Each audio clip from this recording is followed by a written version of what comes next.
Haleluya, haleluya. Nongeye gushima Imana ko mbonye akanya kugira ngo tuganire kuri ya nyigisho yacu twatangiye y'abapfumu bo mu idini, abapfumu bo mu rusengero. Ntabwo twavuga ko abo bari mu itorero, kuko itorero ry'Imana, itorero rya Kristo ribamo abana b'Imana. Haleluya.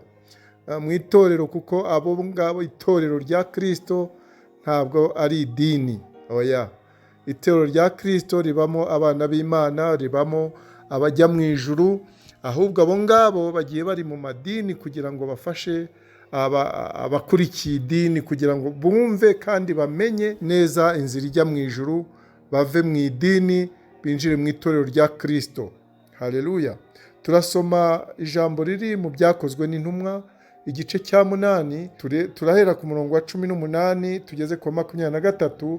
Nubwo hariya hose ari byo bivuga, biravuga iby'uriya witwa Simoni w'umukonikoni, ukuntu yari ari mu idini, akabona abo mu itorero, nyine agashaka gufata ibyabo mu itorero, ngo ab'itorero abana b'Imana bamuhe ku byo bahawe by'Umwuka Wera, ashaka gutanga ifeza. Abantu batanga amafaranga mu bintu by'Imana, kandi Imana yaraduhereye ubuntu, natwe tugomba gutangira ubuntu. Abo ngabo bari mu idini, ntabwo barinjira mu itorero ry'Imana. Haleluya.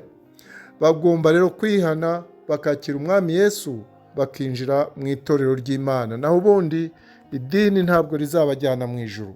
Reka dusome ku murongo wa 9, tugende tubyumva. Umurongo wa 9 uravuga ngo hariho umuntu w'umukonikoni witwaga Simoni, wabaga muri uwo mudugudu, agatangaza ubwoko bw'Abasamariya, akiyita ukomeye. Umurongo wa 12 bavuga ngo ariko bamaze kwizera ubutumwa bwa Filipo ababwira bw'ubwami bw'Imana n'ubw'izina rya Yesu Kristo, barabatizwa abagabo n'abagore. Na Simoni ubwe aremera, kandi amaze kubatizwa agumya kubana na Filipo. Abonye uburyo akora ibimenyetso n'imirimo ikomeye, arumirwa.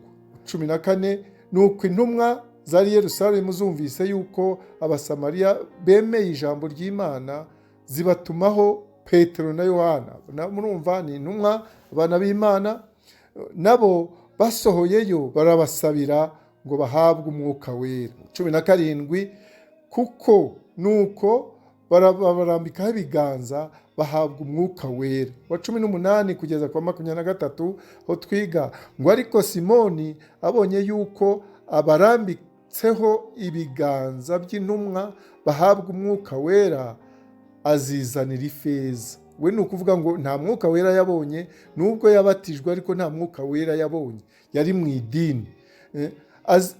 Arazibwira ati, nanjye nimumpe ubwo bubasha, nguwo nzarambikaho ibiganza, ahabwe Umwuka Wera. Petero aramubwira ati, Pfana ifeza yawe, kuko wagize ngo impano y'Imana iboneshwa ifeza. Nta mugabane haba n'urutabe ufite muri byo, kuko umutima wawe udatunganiye Imana. Nuko wihane ubwo bubi bwawe, usabe Umwami kugira ngo ahari niba bishoboka ibyo wibwira mu mutima wawe ubibabarirwe. Ndakureba uri mu birura no mu ngoyi zo gukiranirwa.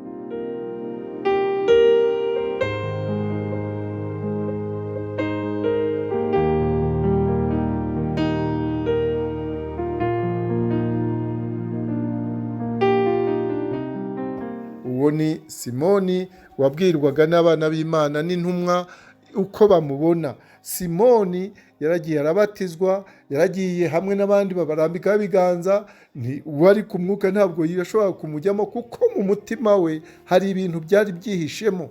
Yari mu idini. Rero hari benshi bari mu idini, hari benshi bihishe mu bana b'Imana, bibwira ngo bari mu itorero ariko ntaryo barimo, kuko nta Mwuka Wera bafite. Ni abanyabyaha, bashaka kugura gusa, kugura kugira ngo barambikeho abantu ibiganza bakomeze bwa bukonikoni bwabo bari basanganywe, nk'uko Simoni nawe yari abusanganywe. Yashakaga ko uwo azarambikaho ibiganza azajya akomeza kumuha amafaranga, bakamuha ifeza. Ibyo rero bireze, nibyo biri mu madini, nibyo barisha ngo barambikaho ibiganza bakabona umwuka wera. Nta mwuka wera uhabwa umunyabyaha, oya, nta mwuka wera ushobora kujya ku munyabyaha. Umwuka wera ujya ku wihannye. Nibyo rero bamubwiye ngo nabanza ibyo yibwira mu mutima abanza bivanemo, kuko baramubonaga bagasanga ni ikirura kiri mu ntama, ngo uri mu birura no mu ngoyi zo gukiranirwa. Simoni rero nubwo yari muri iryo dini ari kumwe n'abana b'Imana, yari umupfumu, wa mupfumu nyine ukiri mu rusengero ukigendana n'abana b'Imana. Reka rero Imana iduhe guhumuka kugira ngo tubone abo bose bagurisha impano z'Imana, tumenye ko ari ibirura bagendana no gukiranirwa, ko batarakizwa, ko ari abana b'umwanzi Satani. Tugomba rero kujya tubamenya. Ijambo ry'Imana nicyo riberaho kugira ngo riduhumure amaso, tumenye abo tubana n'ababa ari bo. Umwami Yesu abahe kwihana, aduhe kwakira Umwami Yesu nk'Umwami n'Umukiza wacu, kugira ngo umwuka wera ibyo adukoresha bitangaze abo bose bagome kwifuza kuza mu rugo rwa Data, ariko bahinduke ibitekerezo, bahinduke mu mitima yabo, babe bashya, bakira Umwami Yesu nk'Umwami n'Umukiza wabo. Amen, amen, amen.